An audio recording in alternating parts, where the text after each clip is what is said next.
Good afternoon, ladies and gentlemen. At this time, I'd like to call our workshop session to order.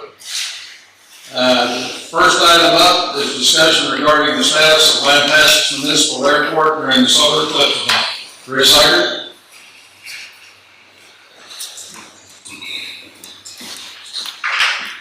Good evening, Mayor and Council. This item was placed on the agenda at the last meeting. This morning here with some information we want to share. We're all here to keep the airport closed during the eclipse, and got a curveball at the left field today from the FAA and TxDOT saying that we can't close the airport.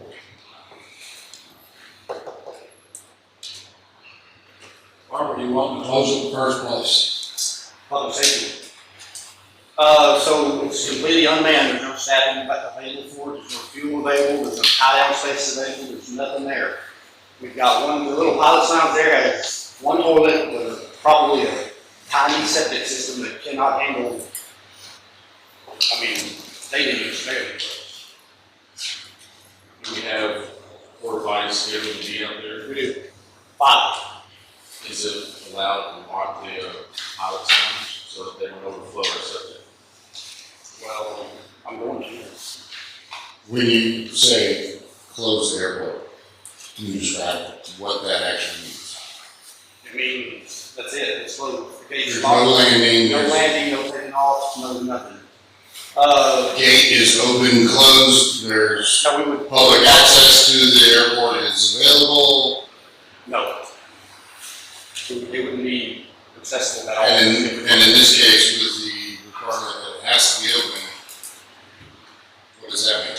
That means it's open. So one of the suggestions they made was that we have somebody there. Once we deem it maximum capacity, that we go ahead and close it then.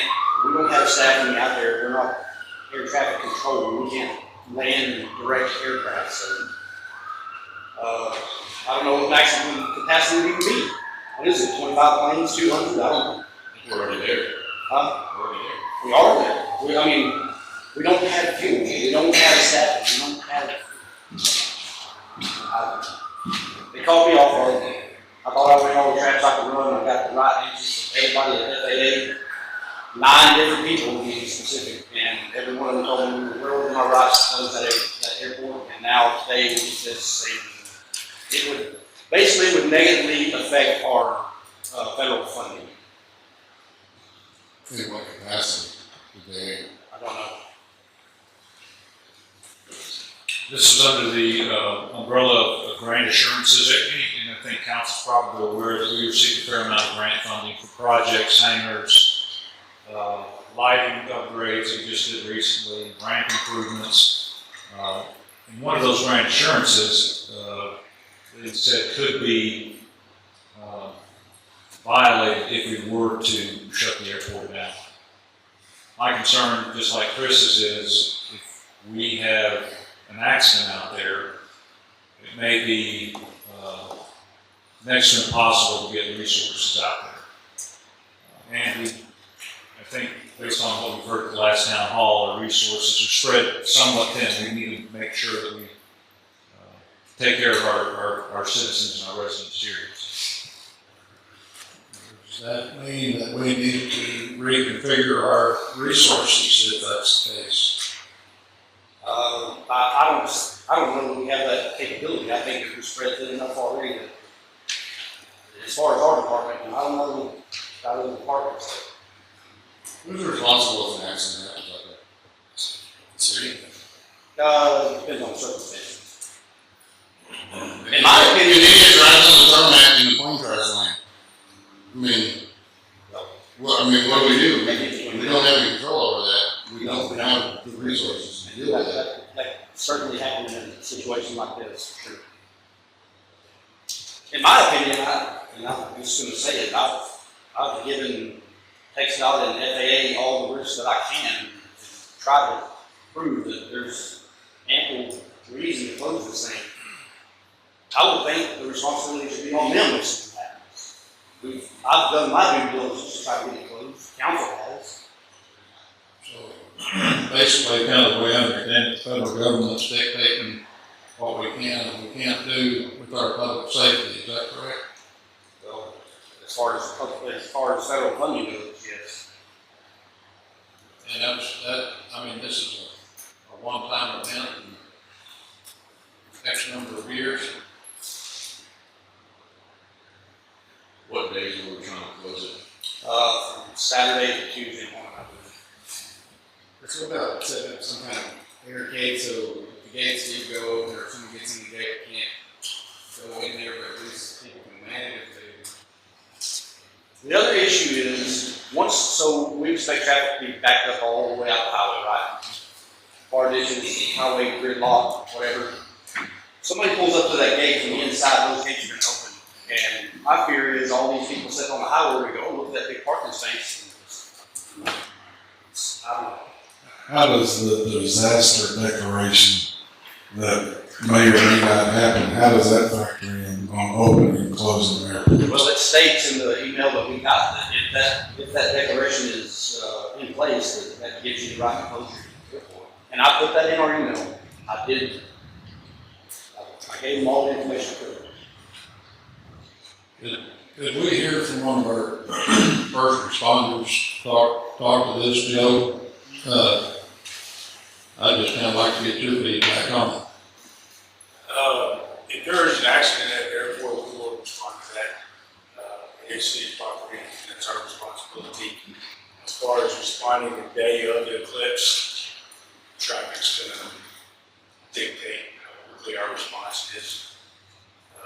Like he said earlier, we are respectful of the It's not, but if we have to do it, we'll do it.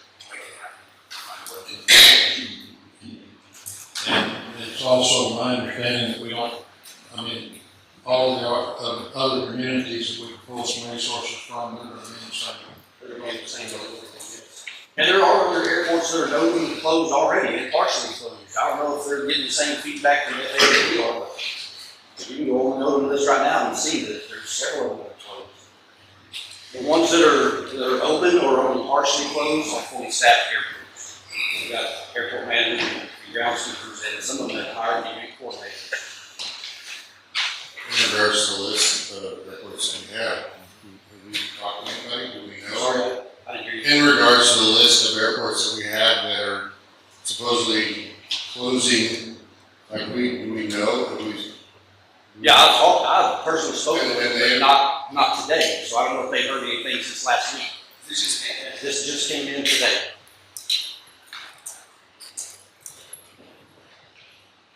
So what we'll do is just send it back, you run your due diligence and check with all the folks and see how they respond.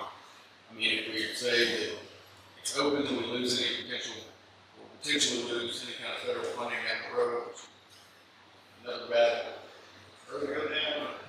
If we open, we have to deal with anything that comes up. Hopefully they figure it out before then. We'll see. It's the federal government, super smart, right? Hey, no comment. I think we will be making, without objection from council, we will be making a formal, memorialized kind of position for the city to take side of, unless there's objection to that. Thanks, Chris. Thank you. Thank you. Next item up is discussion regarding the maintenance improvements of the city of Lampasas. Good afternoon, Mayor, Council. There's a request by Mr. Harrison, and I'll give you some background here, and then I'm going to let him step up and speak to Council. In 2014, discussions began for Rodeo Arena. In 2017, the arena actually came to fruition. December 2017, an access use agreement between the city and the Lampasas Riding Club was executed. That term of agreement originally was 3 years, renewed in 2020, and over the past 6+ years, the riding club has counted on volunteers to contribute funding to the maintenance and upkeep of the arena. To give you a little bit more background than that, so in March of 2017, just so council's aware, in some council members were actually on there at that time. There was 200,000 identified from the 2016 CO bond. 106,000 of that was actually dedicated for panels and chutes. In January of 2018, there was 92,000, or at least a number of 92,000 not to exceed for a contract. It was an RFQ for the lighting, so for the lighting that was set up out there. And then stands were donated and installed by Mr. Harrison, as well as the earthwork and construction was done by Mr. Harrison on the facility out there at 580 Sports Park. And at this time, I'll let Mr. Harrison come to the podium.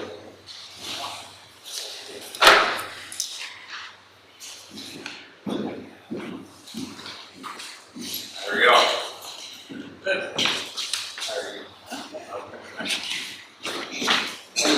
Is this in the packet? It is. Plans are also in your packet. So, I started working on this obviously about the first of the year, and it's taken me a little bit of time to get everything together.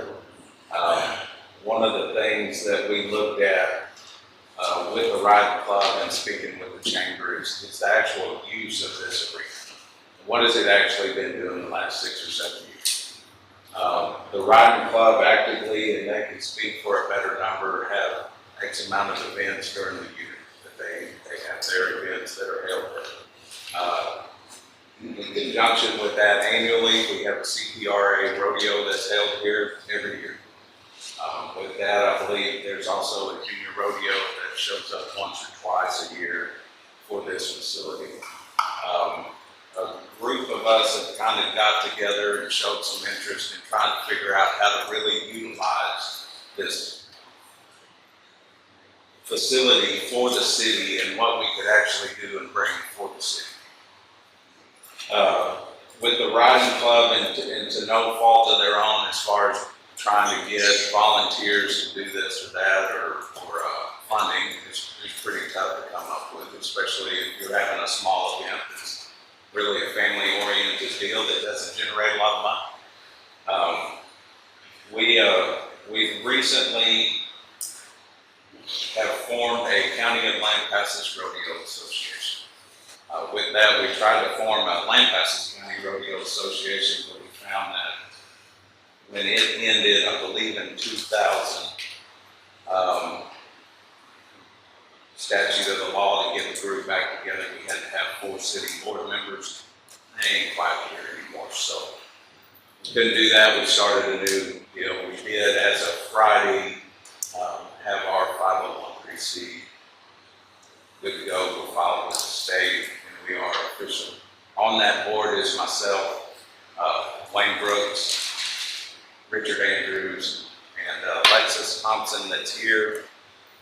Has obviously been helping us with the paperwork, and Cody Tucker, which also will be on that association, and she has always had long ties with the riding club.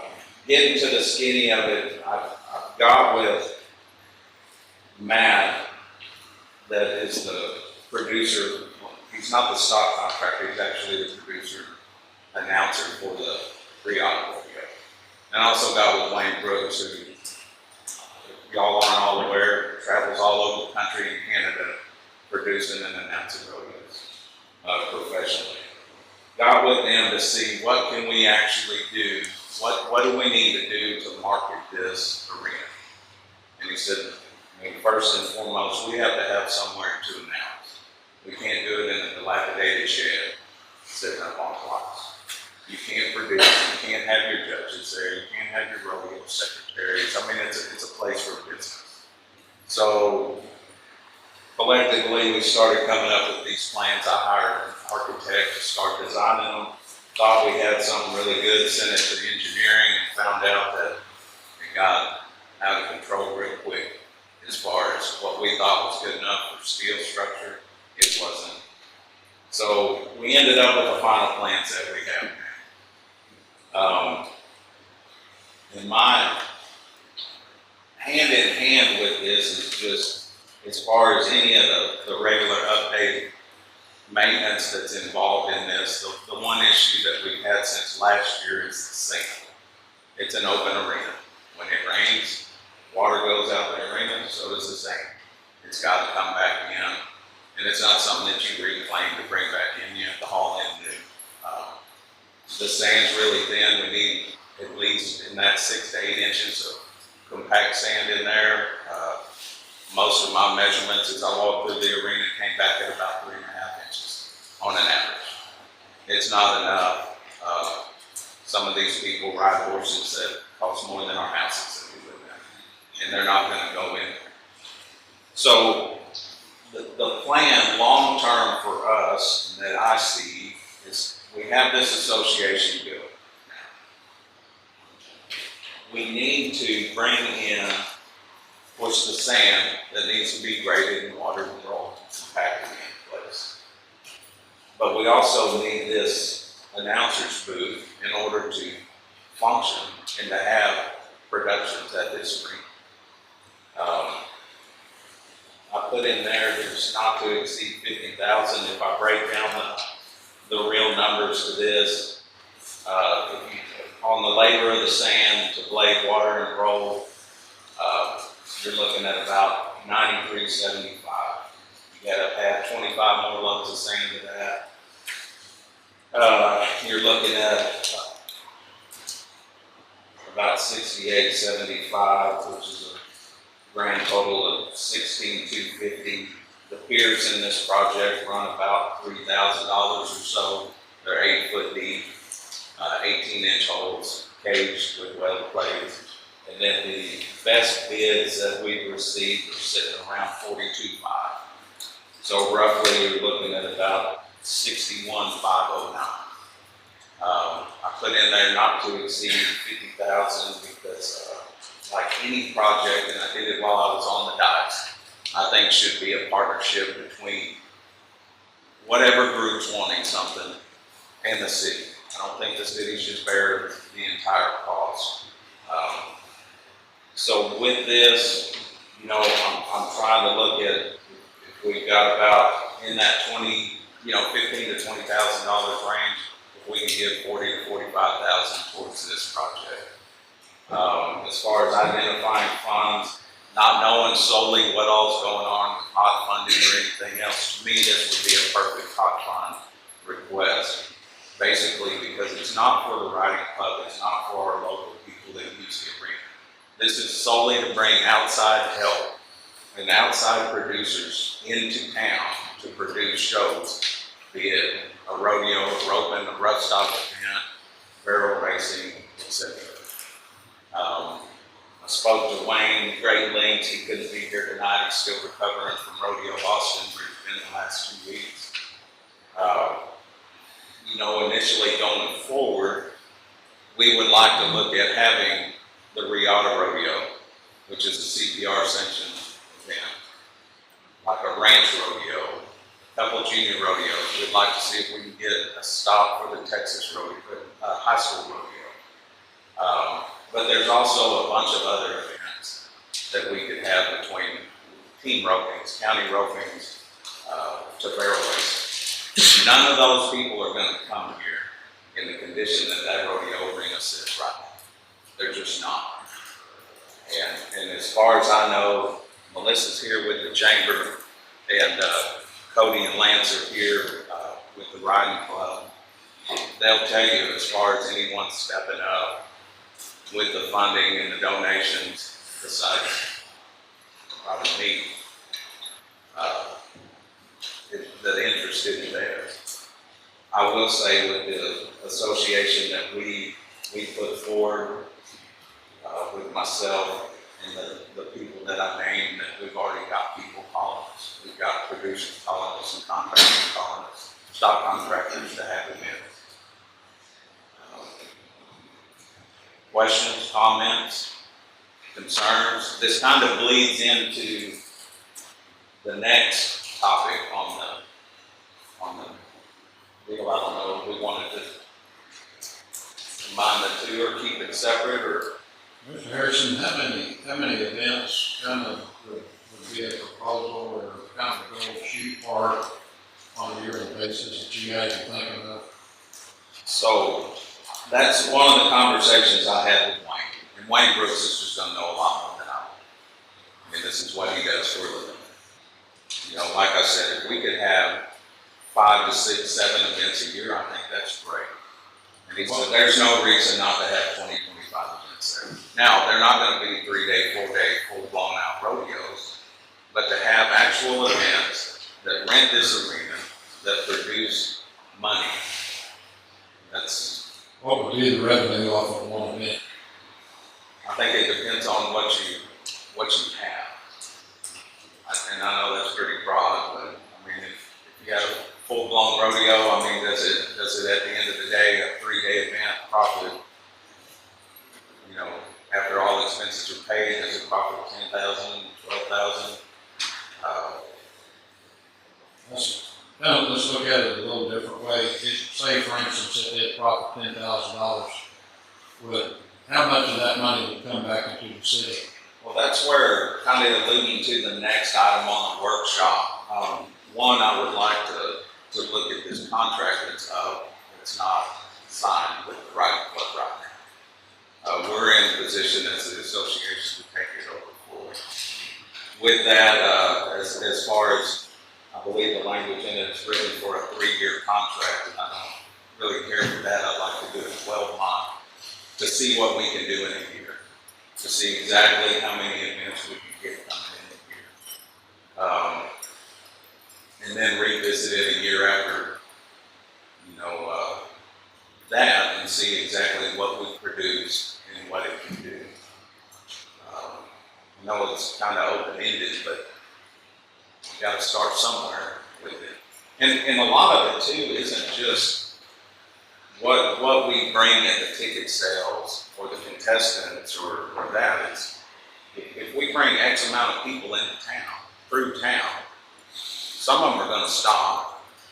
They're going to get gas. They're going to get groceries. They're going to, you know, will they all stay at a hotel? Probably not. Most of the people that do these events sleep in the trailer, the truck, or the ground. But they're going to get fuel. They're going to get beer. They're going to go out to eat. Their wife's probably going to be with them, and they're going to want to stop at Eddie Bauman's shop. So how do you put a monetary number on that?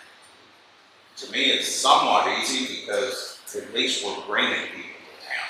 If we don't do it, we're not bringing anybody here. So That's what I was going to get to, the hot ones. We talk about trying to go that direction. I know how many of those folks actually come and stay in town. That can justify that. right. That was my concern in regards to hot funds, as far as we're under rules.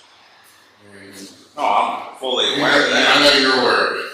And in order to justify the use of the hot funds, you gotta have, you know, if they're not staying in hotels, then it's on the hot funds. Well, I think there's an X amount that would. Is there any precedence in regards to the hot funds? I'm gonna ask Melissa, since you're sitting back there, to the Rialto Roundup. Do we have any information on the weekend of the Rialto Roundup? How are the hotels? What are they doing? Do we Your know? stock contractors stay there, half the time your pickup men stay there, if not, they're renting an RV spot at Moon's RV Park or Easy Creek, staying in their trailers. We actually are the production team alone is you're gonna be your ones that do. A lot of the times too, with the other people coming in, you're gonna have people coming in from South Texas all the way to Utah, depending on what kind of way we go with this rodeo set, to where they are gonna stay. But once again, our rodeos haven't been big enough. The stand hasn't been, like he's saying, been just right to bring these people, and that's our goal, is we're wanting to bring these people in, we're wanting them to spend the money, but we can't do it if nothing's done correctly. And that's our anticipation, is we're trying to do everything correctly, and the folks that we have on this association all come from a rodeo background. And we know what it's gonna take. We know the people, like he said, we've already had people call that. We can get it, we just have to have the chance to be able to do that, to put the people in events. For the past 6 years, you've been maintaining all this yourself, and coming out of your pocket, saying it at work. So in regards to the hot funds for the Rialto Roundup in particular, so the last 4 years we've had the barbecue cook-off married with that. And so that also adds another layer of hot funding. So what we do is all the hot funding that I request for that, it's split. So I've got barbecue, hot funding expenses, and then we got rodeo expenses. Now all of that hot funding goes back into the expense category. So that's the stock contractor, that's the hotel rooms, that's the facilities that we have to have, the services, and then some advertising, obviously. But as Chris and Alexis were mentioning, what we're facing every year is that we always come up to the wire with this, where we're not even able to produce a good rodeo, which is a 3-day event with thousands of people that come in out of town because of the quality of the arena, and it's not being maintained. Again, I believe that a lot of this is like some upfront costs that Chris is mentioning, a one-time cost, especially with the announcer booth, and then at that point, the facilitation of all these other events would then pay for the quality of sand and maintenance and upkeep. And that's an agreement that has to be made. Excuse me, I'm sorry. Sure. What was the revenue from the reality amendment? Do you have an idea? So the last one, and I'd have to split it out, just because we do add barbecue into that, I'm just but talking we're thinking total revenue. 10 to 12. 10 to Yes, $12,000. sir. Okay. Yes, sir. And it could be extremely, And that it could was be more. after, that's the total amount, not after expenses. That is correct. That's the net. Getting back to, for about the past 6 years open, very few people have been pretty much running this and keeping that up to par as close as you can, so it'd be a good sign. And I'll tell you that last year I fell off. I got busy with my son playing baseball, and I wasn't there like I typically am. And I mean, I'm not looking for a pat on the back or anything, but We couldn't do it that way. it went downhill. And like I said, if I'm measuring sand right now, the hard pan, and we're at places at 3.5 inches of sand, it's no exaggeration that these people are riding horses as much as our houses. I mean, that's a fact, and they're not gonna come. It's dangerous, and a lot of people are then leaving our event and saying, if it doesn't get better, we're not coming back, so we're losing. I'm not trying to argue with you, I'm trying to make the point, for the past 6 years, y'all been taking care of it, so it'd be good for the city to step up and do something. And that can be done through the agreement that was reciprocal, easily. But I would like to see it too, on the flip side of that, eventually become something that is putting money back into.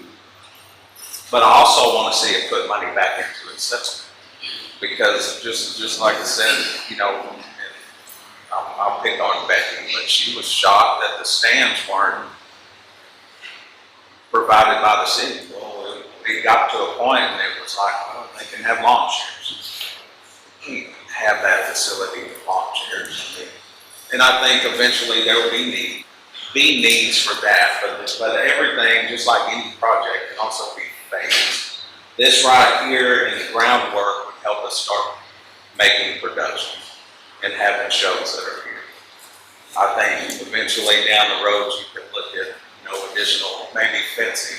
I mean, at some point you're going to have restroom. I mean, it can grow as big as we want it to grow, or it can sit there stagnant and do nothing.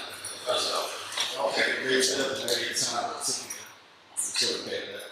Chris, did you, when this was originally built, did you do the dirt work on it? I was on council, so I couldn't do it through the company, so we But do you know, volunteered the time. what's the drainage like underneath the sea?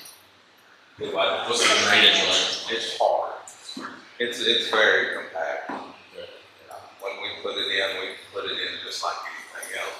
And just for the record, for everyone to know, this hadn't just been me. I mean, there were community members that came by and dropped off diesel. I mean, you know, so don't think that this is a me deal by any means. And riding club's done what they can. The riding club's done what they can. I mean, even Finley had the city guys come in, and if we ever needed anything, they would be there to help us too. They're always- So it wasn't, I want to make sure y'all know that part of it. But as far as, we put that in essentially like a pad. It was just 2.5 acres. Was most of that cut in the field? Yeah, it was all cut in field, 2.5 acres. So where this announcer stand is gonna sit, how much field is underneath that? Now, it looks like Sean drew these plans probably. Yeah, we need at least a minimum of 6 to 8 foot tiers in that to get into natural grass and rock. That's what I'm getting at, Yeah. how deep now. Yeah, all of it, I mean, they're 8.5 foot piers, 18-inch with cages and the weld plates, all the structural steel, and that's what I was saying, kind of went crazy on us, as far as beefing everything up. We thought tubing was gonna be fine, they took it all to 10-inch, 17-pound IV for the whole thing. So, this thing is built to be open. It has a, you know, as far as the inside, there's no glass, and the door will not lock. That way, if they're gonna break in it, they can just walk in. There's nothing to break into, there's no glass, it's just open, the entire wheel. We'll have Trex flooring for the inside of the booth, expanded metal for the walkway and the stairway, granite countertop running across the front. That way, it can rain in it, or do whatever, or kids can go and have it, for that matter. I mean, that's one of the hard parts right now with the ease of access at it, for that at any point in time. The riding club can speak to it. I mean, you could have nothing in something locked up and you're gonna break into it to find out that there's nothing. So to me, this is designed to be open. Chris, we get this funded, what kind of your time frame on getting all this put together? We'll have it ready for the Regatta Rodeo, which is the end of next month. End of next month, okay, April so you're ready to rock. Months, you got months. 4 weeks. All right. Ryan, in regards to the 50,000 that Chris is asking for, it's not a budgeted item. What are ideas? So we've actually discussed this, Councilmember Prattis today. It would be at the request of council. We can go back and look at different funding sources, even the 2016 CLU line, and Finley could probably speak better to that. But if council requests, this item proves that, we can go back and look budgetarily where we take that funding from.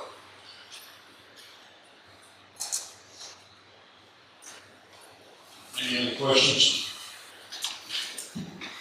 If I could real quick add too, because I don't think Mr. Harrison talked on this, just real quick. The actual structure is 10 feet. Of course, it's in the plans. It's a raised structure, 10 foot tall, and it's 12 by 20. Oh, you dropped it to 8. Okay, so 8 foot tall, 12 by 20 building, and 16 by 28 with a walkway around it. So just so you kind of know what the dimensions are. I had one more question for Chris. You guys got your nonprofit organization status 501(c)(3). Yes, sir. Have you guys done any fundraiser, any? We just got that nailed out Friday. Okay, sir. just all that. All right. That's where I was Now, going. next month, you got an event, a fundraising event too. We'll get it. We've had, like I said, with the numbers that I ran through earlier, and again, this is no negative towards the riding club, the chamber riding club. But we've established a pretty good core group, and we'll be adding some other members of the community onto this board. And I think it'll bring big things for this aspect of this arena and what we can potentially produce. But we're already getting some phone calls and some activity on that. So like I said, if I run the round numbers on everything just to get the announcer's booth and the sand and the ground prep ready to go to where we can continue. And the sand's a fluid thing. If we get a lot of rain, it's gonna wash out and we're gonna have to go back and put some in. we continue in drought like we've been, we don't have to put as much, but typically what breaks that drought is a hard rain. It's gonna wash. Care and dragging and stuff like that, and prepping that ground makes a difference too. But going back to the numbers of it, I mean, just what we're wanting to do right now is a round number of $62,000. And when I spoke with Ryan, that's why I said kind of 50,000 is what we'd be looking for. You know, we're asking from the city. Can you just talk a little bit about, be short, what's in the message question? Your experience of the board that you have, because I think that's important. We're not funding a bunch of guys that don't know anything about rodeo. You've got, Well, like Wayne Brooks, I mean, he's a pro rodeo announcer. I can't tell you how many times he's won the PRCA Rodeo Announcer of the Year. He just finished up Rodeo Austin. He does Calgary. He does shows, I mean, all over the country. And like I said, Canada as well. Richard Andrews has always been involved in team roping. He was a PRCA cowboy. You know, as far as Alexis, I know she did in high school. Cody, and there you go. And then, you know, Cody Tucker, of course, has been involved with no different than I, the ranch end of this business, but then also she's been with the riding club and everything else. And that's just our core group to get basically to get our horse started and going. But there's a lot of, you know, no pun intended, horsepower in this group that I think can really make something go. Is this the new riding club? No, sir. The Absolutely riding not. club is still in place. The riding club is still in place, and it's something just like working with the chamber with the RIATA and any other events coming forward. We would work with the riding club for their events too. You know, on the, I think, how often does that get used? Like they have a once a month play day or such, so that will be something that's scheduled here. I'm not trying to take it from the riding club by any means or anything. We're just wanting to actually manage it and try to promote it more than anything.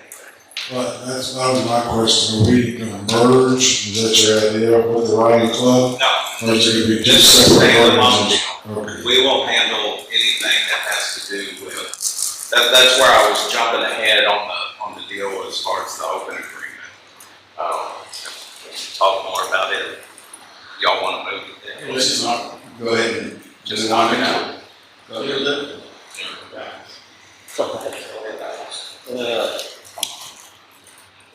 Switch gears here. So I think there are several things Mr. Harrison talked about, kind of in lieu of the agreement. The actual agreement has expired, and so one of the things that we wanted to talk about, even if the riding club, I don't know if anybody wants to kind of talk to council from that group as well. No. Okay. But really what we're looking at is trying to get an agreement in place, and from what Mr. Harrison's saying, it sounds like there's another group that's interested in doing that. We did want to hear from the riding club, but within the agreement, you know, there's several things stated in there. You know, there's always the option for the city to provide some assistance maintenance. And we've already kind of talked about that in the previous item, saying that was some of the things that, you know, they were really interested in, seeing if the city could help with that, some of the maintenance as far as that goes on in the agreement. We have basically, if you draft that, like I guess, the MOUs with each one of these organizations on how we move forward. It would be, I mean, my thought would be it would be very similar to what we already had in place, which is access and use agreement, or it could be some sort of MOU, memorandum of understanding, or memorandum of agreement. Most of these are fairly standard, minus, you know, if council would like to look at some of those other things, like providing some maintenance, or not to exceed number yearly for maintenance, or, you know, whatever that might look like. I think Mr. Iker would need to be part of that conversation. correct me if I'm wrong, but the way I'm kind of hearing Chris, what you said, in regards to this is that your new organization is wanting to manage the arena, and then y'all would be in charge of scheduling those events. So essentially, we'll be getting an MOU with your organization, and then you would be in charge of scheduling, your organization would be in charge of scheduling who's allowed to be out there, when they're allowed to be there, that sort of thing. Is that? That's it. And then, you know, and not just managing it, but promoting. That's the key thing. To me, if we go in and we add sand to this one time a year for a rodeo, it's a heck of an asset just sitting there. It really is. And I know rodeo's not for everyone, but I mean, it's there. We need to promote it, to bring people to town and use it. What I'd like to see is, And we've got a world champion barrel racer live just north of town. we're really talking about all the good things, what I'd like to see is what y'all are proposing, and then how we can reach in the middle there. And then also kind of, you know, running into problems with, talking recently about softball and baseball fields and all that, where there is if y'all are arranging scheduling out there, how city grounds, how there's any conflict there, how the city can step in as well, if there's any scheduling conflict. So maybe And there's a lot, I mean, a lot of it's open too, because you can drive by there any given day and somebody will pull in and the exercise and horse, and none of that will really change. But if we have a designated weekend where we know we're gonna have an event, then we need to be able to lock that in for that event. And we need to make necessary arrangements for that. So that, I mean, it's a little bit easier than the baseball, for sure. I just want to see what y'all are proposing. I mean, it sounds great. So when Ryan, in Article 3, it talks about an Exhibit A diagram. I didn't see that in the packet. I was just kind of wondering what the area is for that it's kind of designated to the rodeo arena. Yeah, without seeing the. My worry is we have an MOU in place with other organizations for that property behind the arena. Right. Yeah, I don't have that exhibit, so I don't know exactly where that boundary is. My assumption would be it would be just outside the arena, kind of what's built up there. Yeah, kind of the area that's been cut out would be my assumption, but I don't know. Behind it, and, you know, more to, I guess, would be the, We can provide that exhibit though, so that you can see the area we're talking about. I mean, It's I know not some in- of those trails come pretty Yeah, close to the area. well, once you get off the backside of the travel, there's a ravine in there, so there's no access really that we ever use there. I mean, literally, if you look at the aerial that we provided on the site plan, it doesn't go much further past that. And then the biggest area is the cleared area to the west of the arena. That's utilized quite a bit. But that's all after you drive down into the entrance for the auditorium. It won't ever affect. So.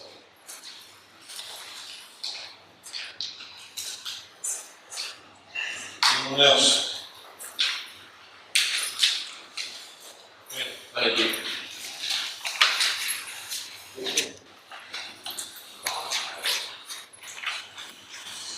Next item up, discussion regarding fire department staffing updates and surplus apparatus.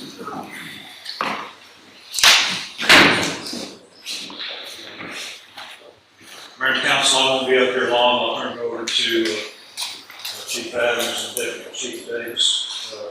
Most of this, we're going to be discussing two items with you.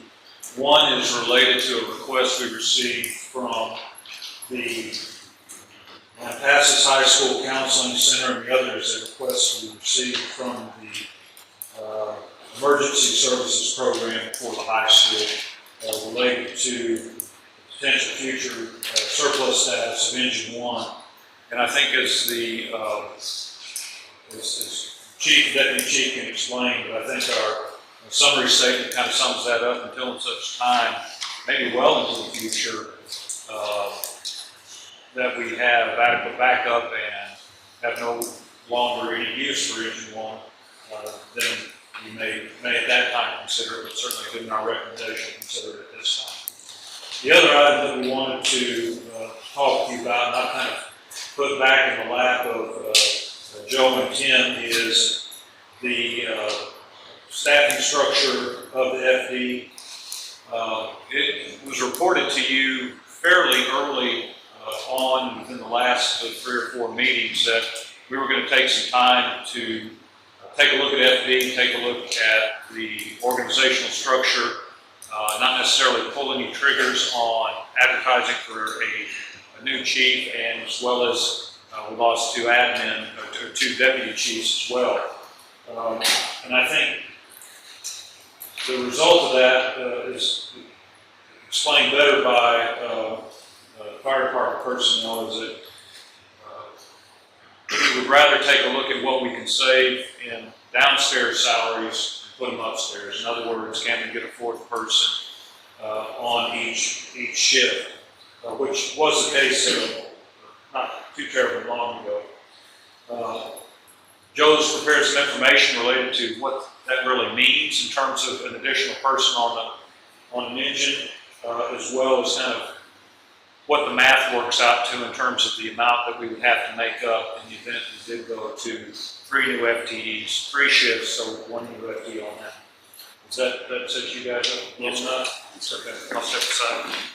Mayor, council, what we're trying to do is increase our staffing to a 4-man engine company. We were a 4-man engine company for a long time. Previous leadership changed that, pulled the captains off the engine, made it a 3-man company. The reason I believe for that, and this is just my opinion, was he made that change with the intent of preparing for anticipated growth in the future, and he believed that building support staff was key to that growth.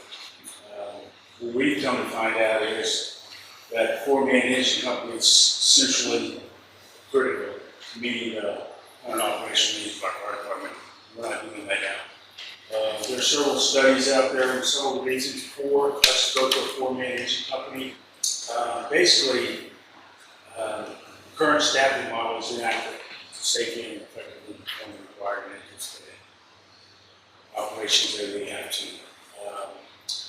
Several studies out there, they're saying that 4-man crews complete the same number of fire ground tasks as a 3-man crew, 25% of the time, faster. So, it's showing in numbers. We have 3 guys out there doing the job of 4 guys. First 5 to 7 minutes on the structure fire are critical. That will determine the next 2 or 3 hours. Our guys are getting fatigued, getting wore out, and it's not good for their mental health. Psychologically, physiologically, we're having problems with guys that are, by eliminating that position, we have created guys that are, who try to compensate for the lower staffing models. We go out of the way. It's wearing care on us, on the engine crew. So we've come up with a way that we feel that we can get those 3 guys back on that engine crew. 1 guy each shift. We've structured it where the fire marshal, we hired a fire marshal, we restructured the fire marshal's office where he's no longer deputy chief. He no longer has any supervisory actions over their operations. We've eliminated my position, which is admin logistics chief. Fire chief, assistant chief, can do that job. So with those savings and those salaries, you can see in your packet, I think we can find a way to make this work and make it more manageable for you. I'm gonna let Tim go over the numbers with you. If you look in your package, you'll have a spreadsheet. And that's how we look to accomplish what we like to do.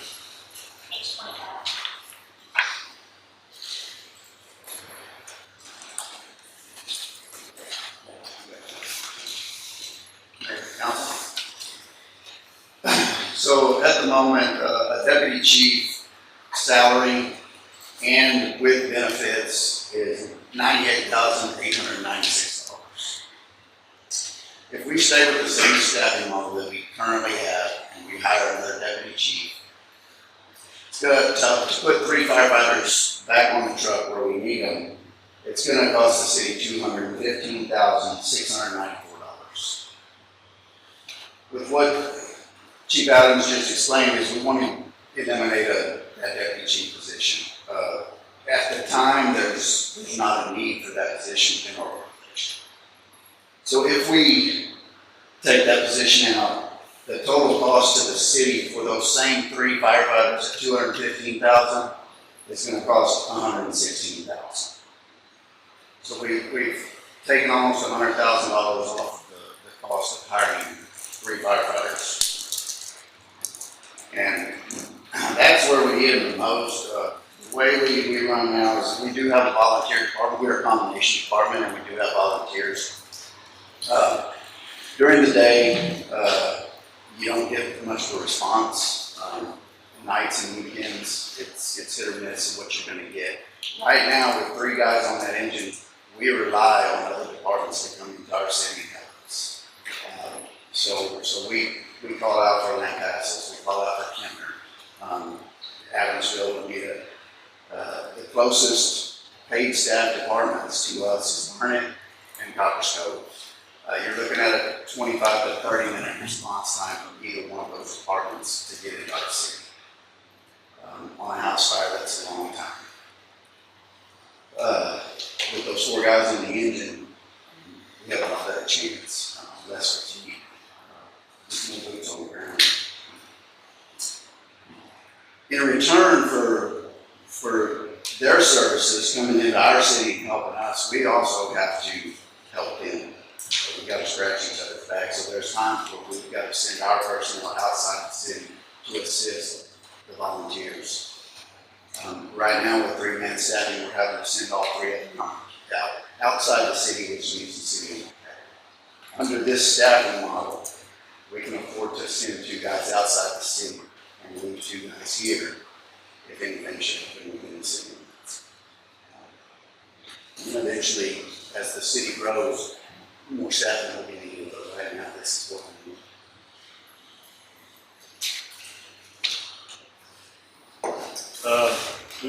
We understand that, planning for the future and planning for future growth, that's important. We recognize that fact.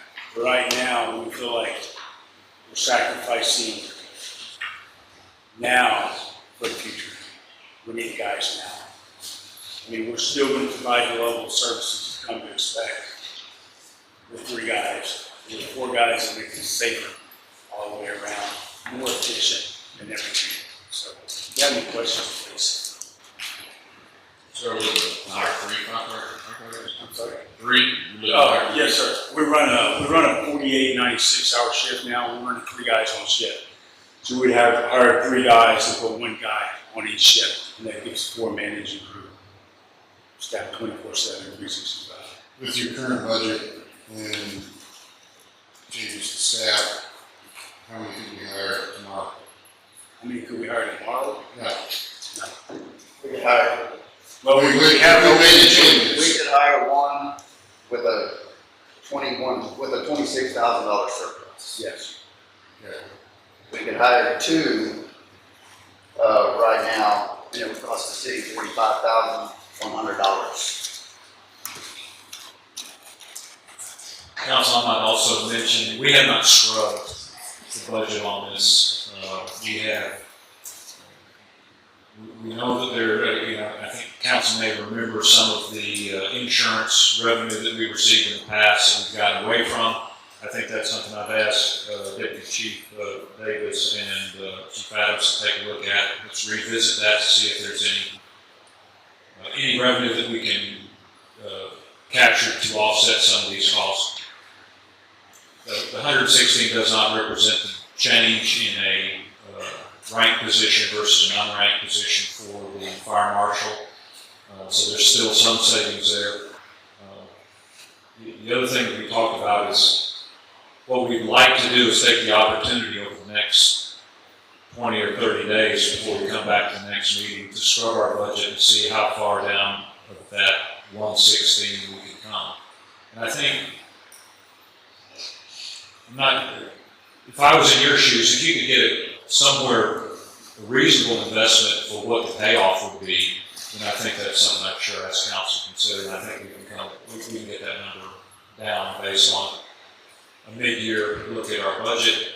At the end of March, it'll be 6 months into your budget, so we'll have a chance to do a little scrubbing in and see where we are. But we'll come back to you with what that number could be and how we might be able to offset some of those costs.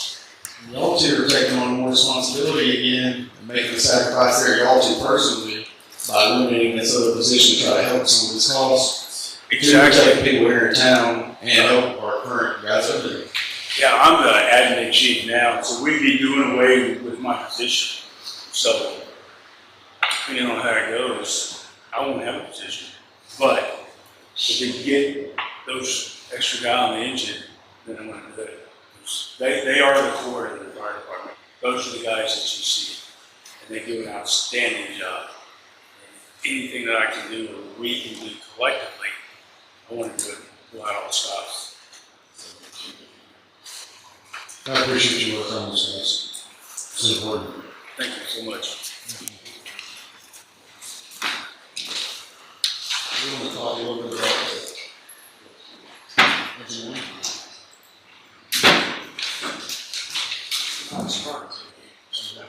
We want to talk about that first facet of that item.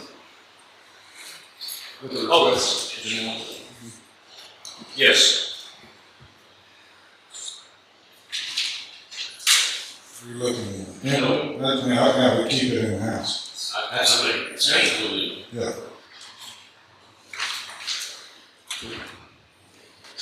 We'll pass on that communication to the entities of access.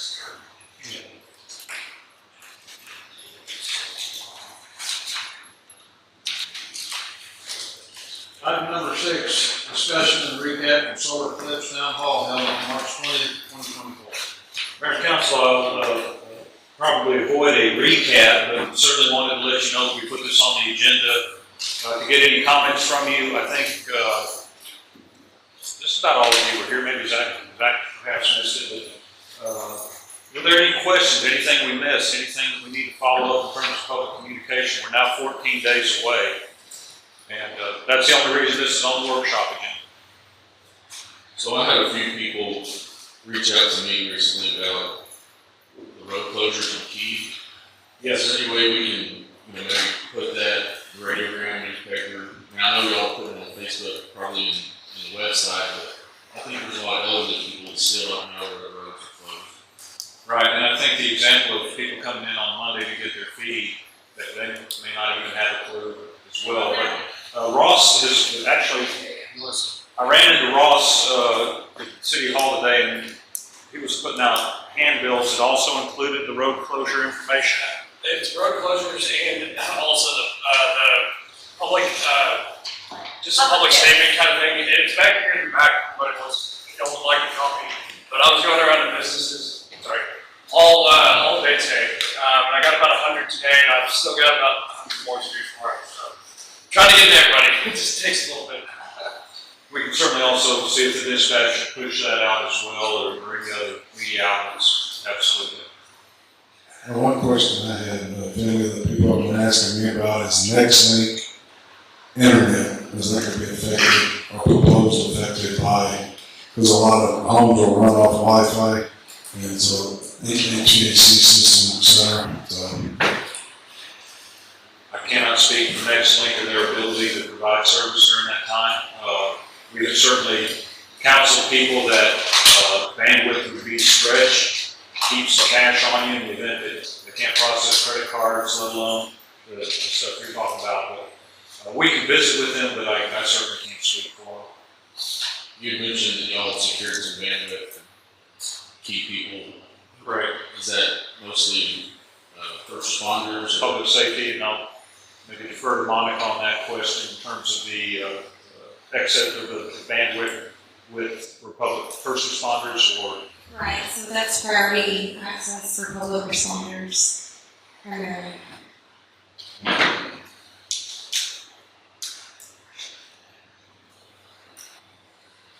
else? Thank you. discussion regarding any other items on the regular agenda? All right, at this time we'll adjourn the mayor. We don't need a motion to adjourn the workshop. We'll just adjourn the workshop. And, yeah, on a 10-minute break, 5-minute break. Okay, let's take a 5-minute break. I've also had several people come to me and ask me about updating the logo, to possibly get on some new merchandise, shirts, hats, etc. So I reached out to Kinsley Lindeman. She's going to school right now currently for, I believe, graphic design. So this is what she does. She sent us 4 logos, ran it by several members, kind of gave them some options, took some feedback. She tweaked it a little bit. So I think we came up with one that everybody is in agreement upon. I met with the advisory board on this as well. So again, we really just need approval on getting that changed. If there's any question as far as the cost on that, she wanted $300 for the cost. She wasn't looking for anything moving forward as far as a percentage of hats sales, shirts, or any kind of merchandise sales. The only thing she asked is that she be able to use the golf course as a reference for herself when she gets finished. Make a motion to approve the new logo design to Hancock Street software. Thank you. All right, thank y'all. I do have a question real quick, discussion. Where did this squirrel come from? So the squirrel has been there for, I remember it being there when I was a kid. And that was actually where it all started. A lot of people were saying it was a little on the scary side. We'd like to see it cleaned up and updated a little bit. So that's where, they just wanted to see the squirrel come back. Maybe not quite as scary as what was there is what I was told. So that's how she kind of, that's how she. I got one more. Yeah. Why are we referring to it as Hancock Springs Golf Course logo? It's Hancock Park Golf Course on the logo. It won't be Hancock Springs, it'll be Hancock Park. That's what it says on there. So this is a typo. Okay, it's a typo. It's a typo on the agenda. That's okay. I was just confused. And then, just a quick question, who's paying the $300? It's in our budget. I can take that easily out of just general fund on our, it's there. One other question. How is this in line with our wayfinding signs? It hasn't, it's totally off compared to what we're doing throughout the rest of the city. For referencing to the logo, because all the signage just has the logo and the color scheme on there. But the golf course is normally pretty unique and has its own logo. It's never really complied with what the city is doing as a whole. It's kind of been its own entity. And this is just black and white. We don't have any color scheme or anything that goes along with No, just black and white. Yep, nothing crazy. All right, we have a motion and a second. All in favor? Thanks. No. Okay. You gotta have an unopposed too, or we got one thing.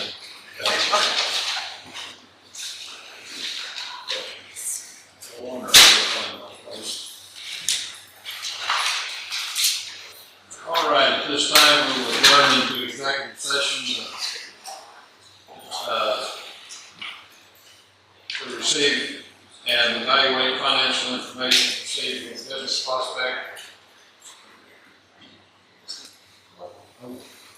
City Council of the City of Lampasas, Texas will meet in a closed executive session pursuant to the Texas Government Code, Chapter 551 as follows.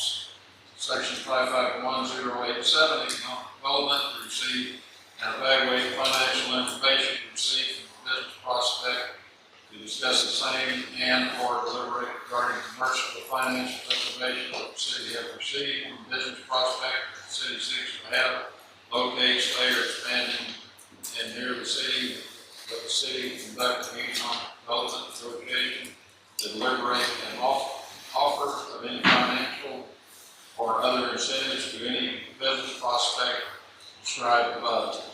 Section 551086 related to the authority of the public power utility governing body to deliberate regarding competitive matters utility.